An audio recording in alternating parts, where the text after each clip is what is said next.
जैसा कि हमने पहले वीडियो में देखा था, गोन्याक्सू की सारी बातें सुनने के बाद वो लड़की अपने मन में सोचती है कि प्रेसिडेंट गॉन ने तो कह दिया कि उनके पास कोई भी काम नहीं है।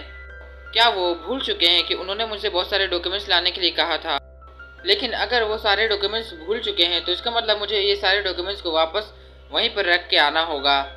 ये सब वो सोच ही रही होती है, तभी प्रेसिडेंट गॉन उसकी तरफ घूमते हैं और गुस्से से बोलते हैं, आखिर तुम यहाँ खड़े होकर क्या कर रही हो? तुम्हें इस मेरे रूम से यहाँ से जाना चाहिए। ये सुनते ही वो लड़की भी घबराते बोलती है, यस सर, मैं जा रही हूँ सर, अभी जा रही हूँ। ये बोलने के बाद वो भी वहाँ से जाने लगती है और फिर गेट को बंद कर देती है बाहर से।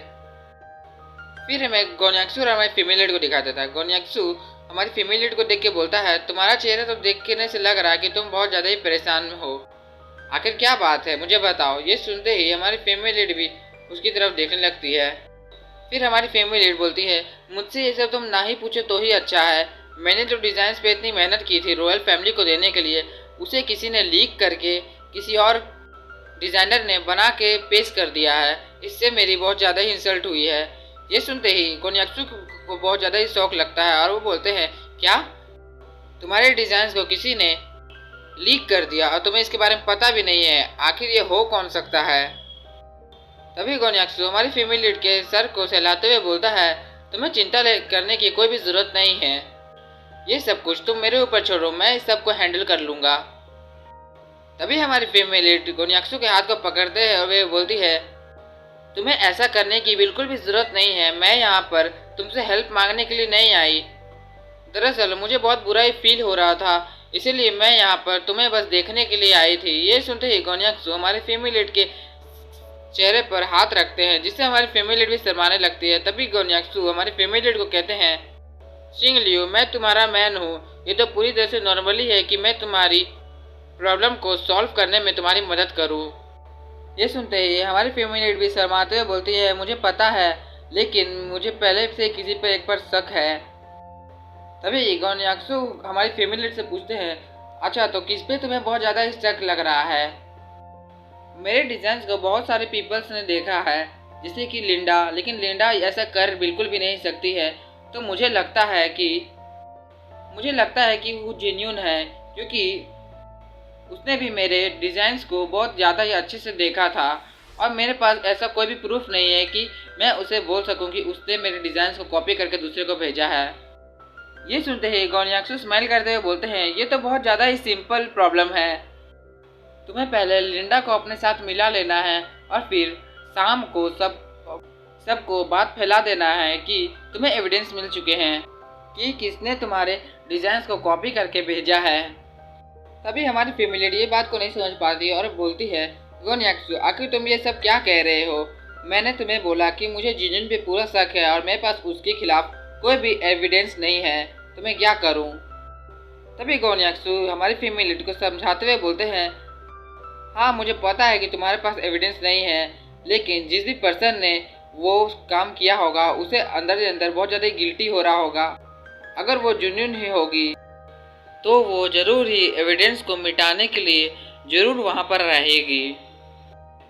जैसे ही गोन्याक्सू ये सब बोलते हैं, हमारी फीमेल लीड सब समझ जाती है और फिर जल्दी से आगे बढ़ के गोन्याक्सू के गाल पे किस कर देती है और बोलती है, तुम्हारा बहुत बहुत शुक्रिया गोन्याक्सू।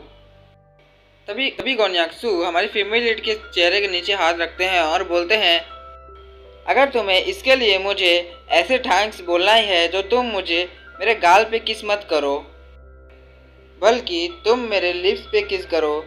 ऐसे बोलते हुए साथ गोन्याक्सू हमारी फीमेल लीड को किस कर लेते हैं और बोलते हैं, ये ऐसे यहाँ पर किस किया करो। फिर हमें थोड़ी देर बाद चिंगलिू के ऑफिस का सीन दिखाया जाता है, जहाँ पर चिंगलिू शर्माते हुए गोन्याक्सू के बारे में सोच रही होती है। तभी वो अपने मन में बोलती है, गोन्याक्सू सच में मेरी बहुत ज़्यादा परवाह करता है, लेकिन वो सब ऑफिस में कैसे कर सकता है? तभी वहाँ लिंडा आ जाती है और हमारी फीमेल लीड को बोलती है, चिंगलिू तुम वापस आ गई। हमारी लिंडा को जैसे देखती है हमारी फीमेल लीड, वैसे ही बोलती है, लिंडा यहाँ पर आ चुकी है। तभी लिंडा आते के साथ चिंगलिू को बोलती है, अब हम अपने डिज़ाइन वाले ड्राफ्ट के साथ क्या करें? क्या हमें रॉयल फैमिली को कॉल करके ये सब बता देना चाहिए कि हम लोग उन्हें डिज़ाइंस नहीं दे सकते हैं ज्वेलरी उस डिज़ाइंस की? तभी हमारी फीमेल लिंडा का हाथ पकड़ते हुए बोलती है, नहीं हम ऐसा नहीं करेंगे, मेरे पास एक प्लान है जिससे हम लोग जिसने डिज़ाइंस को कॉपी करके सेंड किया है उसके बारे में हम लोग पता कर सकते हैं।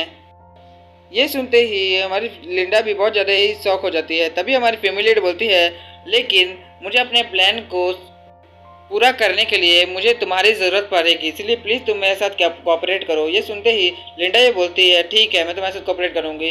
फिर हमें थोड़ी देर बाद कैंटीन का सीन दिखाया जाता है जहाँ पर लोग सारे बात कर रहे होते हैं। कोई बोलता है, क्या तुम्हें पता है चिंगलियों और लिंडा ने फाइनली प्रूफ को इकट्ठा कर लिया है कि चिंगलियों ने कॉपी नहीं किया है डिज़ाइंस को। तभी कोई बोलता है, अच्छा तो इसका मतलब सच में चिंगलियों ने डिज़ाइंस को कॉपी नहीं किया था, उस डिज़ाइनर ने ही कॉपी करके बनाया है। तभी वही लड़की बोलती है, और वो सब सारा प्रूफ कर दिया है चिंगलियों ने डेफिनेटली कि उसी का वो डिज़ाइंस है।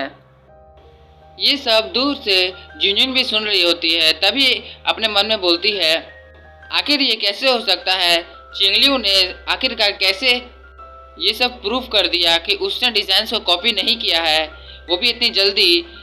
तभी लिंडा फिर से अपने मन में बोलती है, ऐसा बिल्कुल भी नहीं हो सकता, मुझे लगता है उसके बारे में पता करना होगा कि उसने क्या प्रूफ किया है। इतना सोचने के बाद वो लिंडा के पास जाने लगती है। फिर वो लिंडा के रूम का दरवाज़ा खोलती है और बोलती है, लिंडा क्या तुम यहाँ पर हो? जैसे ही लिंडा जिनयुन की आवाज़ सुनती है बोलती है, हाँ जिनयुन मैं यहीं पर हूँ। और वहाँ पर हमारी फीमेल लीड भी होती है। जिनयुन को आता देख हमारी फीमेल लीड भी स्माइल करते हुए बोलती है, आखिर जिनयुन तुम्हें लिंडा से क्या चाहिए? चिंगली को वहाँ देखते ही लिंडा बहुत ज़्यादा ही घबरा जाती है और अपने मन में बोलती है, आखिर चिंगली यहाँ पर क्या कर रही है? तभी लिंडा खड़े होते हुए बोलती है, तुम सही टाइम पर आई हो जिनयुन। और उसे कहता देख हमारी फैमिली भी देख रही होती है।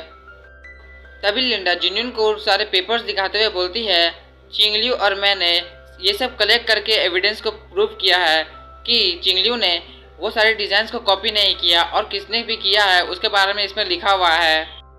इतना बोलते के साथ वो पेपर्स को सामने करती है। तभी जिनयुन उन पेपर्स को पकड़ने जाती है और बोलती है, अच्छा वो कैसे, लाओ थोड़ा सा मैं भी देख लेती हूँ इन सारे एविडेंस को। इतना बोलते के साथ वो पेपर्स को पकड़ने जा ही रही होती है। तभी लिंडा उन पेपर्स को वापस रखते हुए बोलती है, तुम अभी ये पेपर्स को देखने के बाद क्या करोगी? जब समय आएगा तब हम लोग इन पेपर्स को सबको दिखाएंगे, लेकिन अभी के लिए इन सारे पेपर्स को रखना ही सही होगा। इतना बोलते के साथ वो सारे फाइल्स को अपने ड्रॉर में रख देती है और फिर ड्रॉर को बंद कर देती है। और उसको ऐसा रखता देख जिनयुन भी बहुत ज़्यादा ही घबराने लगती है और फिर अपने मन में बोलती है, डैम इट, आखिर उन एविडेंस में क्या हो सकता है? तभी लिंडा हमारी फैमिली को बोलती है, चलो अब तो टाइम भी पूरा हो चुका है, अब हमें वापस अपने घर को जाना चाहिए। ये सुनते ही हमारी फैमिली बोलती है, हाँ समय तो हो चुका है, अब हमें सबको अपने अपने घर जाना चाहिए। तभी जिनयुन भी घबराते हुए बोलती है, तो ठीक है तो तुम लोग पहले चले जाओ, मैं बाद में आती हूँ, मुझे यहाँ पर कुछ काम है उसे मैं कंप्लीट करके आती हूँ। ये सुनते ही हमारी फैमिली और लिंडा बाहर जाने लगते हैं। तभी लिंडा पीछे घूम के जिनयुन को बोलती है, ठीक है तुम जब यहाँ से जाने लगो तो डोर को अच्छे से लॉक कर देना, उसके बाद तुम जाना। ये सुनते ही जिनयुन भी बोलती है, तुम्हें टेंशन लेने की कोई ज़रूरत नहीं, मैं ये सब कर दूंगी। फिर जिनयुन अब लिंडा के डेस्क की तरफ देखने लगती है और फिर जल्दी से पलट के उसके डेस्क के पास जाने लगती है और फिर अपने मन में सोचती है, मैं सच में बहुत ज़्यादा ही घबरा रही हूँ, जब तक मैं एविडेंस को अपने हाथों से ना देख लूँ, कहीं इस एविडेंस में मेरे खिलाफ भी कुछ ना हो। इतना बोलते के साथ वो जल्दी से लिंडा के ड्रॉर को खोलती है और फिर एविडेंस को देखने लगती है। तभी वो अपने मन में बोलती है, मुझे अच्छे से एविडेंस को देखना होगा कि इसमें क्या हो सकता है। और फिर इतना बोलते के साथ वो एविडेंस को देखने लगती है। तभी जैसे ही देखती है वो अपने मन में बोलती है, क्या आखिर ये सब क्या है? फिर हमें पता चलता है कि वो सारे पेपर्स पूरे ब्लैंक होते हैं। तभी वो अपने मन में बोलती है, ये तो पूरे खाली हैं, इसमें तो कुछ भी लिखा हुआ नहीं है।